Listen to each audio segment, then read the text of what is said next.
Hey guys, I hope you're all having a good weekend.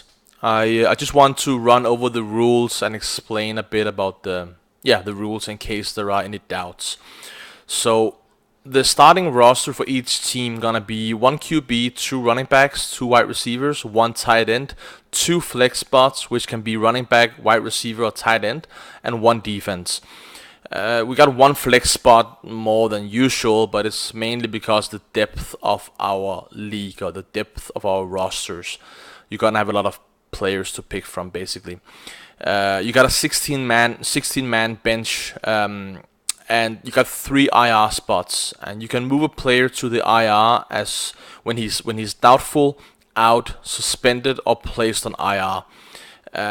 It leaves a bit more flexibility compared to like when you can only place a guy who is on the IR.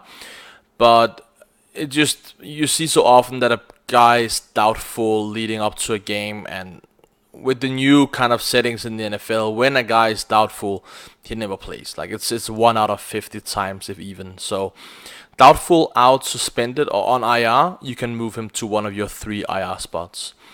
It's a 20 keepers per year. It's a regular snake draft. So if you pick first in the first round, you pick last in the second round.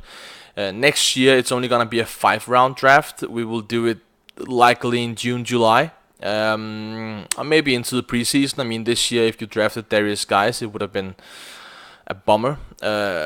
So we will play by ear. And waiver wire, it's a blind bidding system or a free agent acquisition budget, which is $100 a year, like fictive money, that you can bid on players on like Sunday, Monday, or Tuesday, and on Wednesday the waiver goes through, and whoever plays the highest bid on any given player will get that player for the amount that he bid.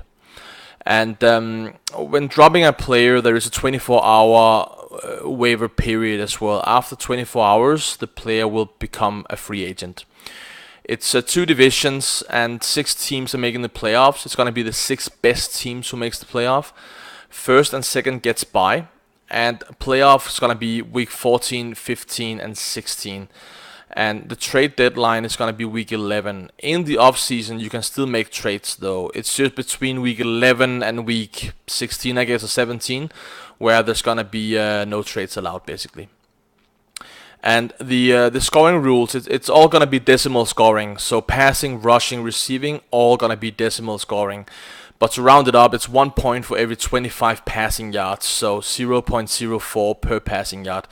It's one extra point when a quarterback throws for more than 300 yards. It's 4 points per passing touchdown, and it's one extra point for every passing touchdown of 60 yards or more. It's 2 points for every 2 point conversion and -2 for every interception. Rushing, it's gonna be 0.1 points per rushing yard. It's gonna be one extra point when a total rushing yards is greater or equal to 100. It's gonna be 2 points for every 2 point conversions, 6 points for every rushing touchdown, one extra point for every rushing touchdown over 40 yards, and it's half PPR, so 0.5 points per reception for both. Well, for every position, basically. Running back, receiver, tight end, even QB in case he throws to himself. Receiving is going to be 1 point for every 10 receiving yards, or 0.1 per receiving yard. One extra point when a total receiving yards is greater or equal to 100. 2 points for every 2 point conversion. 6 points for every receiving touchdown, and one extra point for every receiving touchdown over 40 yards.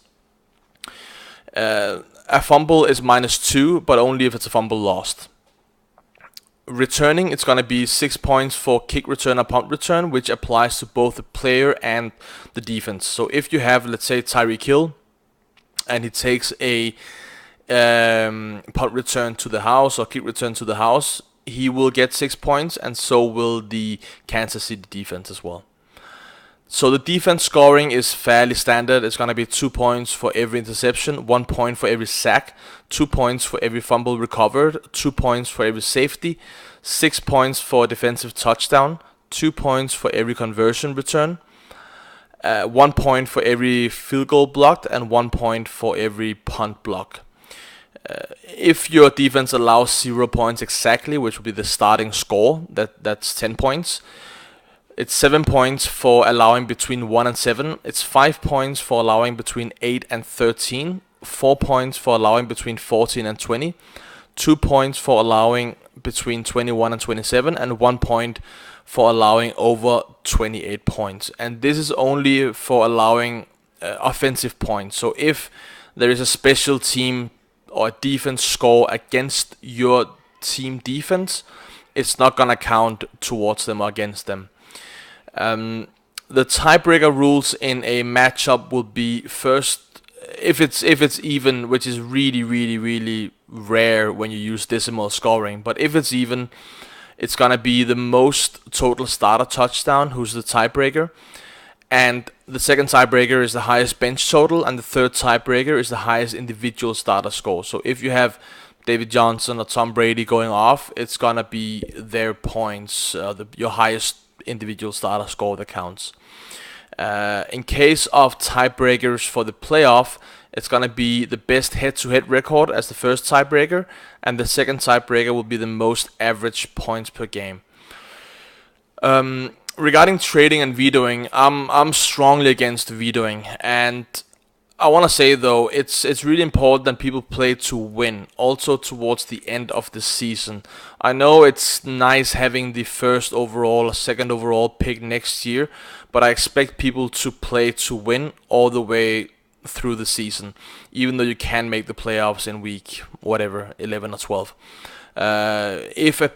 If a team starts to tank, it's gonna be a really unfair advantage to whoever is playing that team, and yeah, so play to win regardless of your record. And of course, if you can make the playoff and you trade a guy like Drew Brees or Fitzgerald, who you know is going to retire either next year or the year after maybe, for a pick in 2019 or 2020, that's understandable. Then you're planning for the future, and you're not doing anything like you're not colluding in any way. So if there is a trade that more than 50% of our league is against, I will post it on Twitter on something called My Fantasy League, where they make a poll, and usually you have like 300 to 400 votes casted on that site.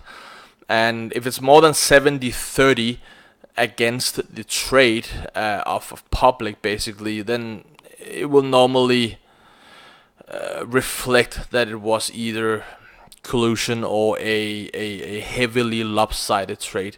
So in that case, we can do a veto as well. But again, this is hopefully won't happen, and it has to be extremely lopsided to be in consideration. I guess that's about it. If there are any questions, feel free to ask anything, and otherwise, good luck, and I'm looking forward to the league. I will likely go for the win this year, next year, every year, but in case I take it home this year, next year, I guess I will get some participation trophies for the rest of you guys, just so you don't feel like losers. So, good luck, and see you soon.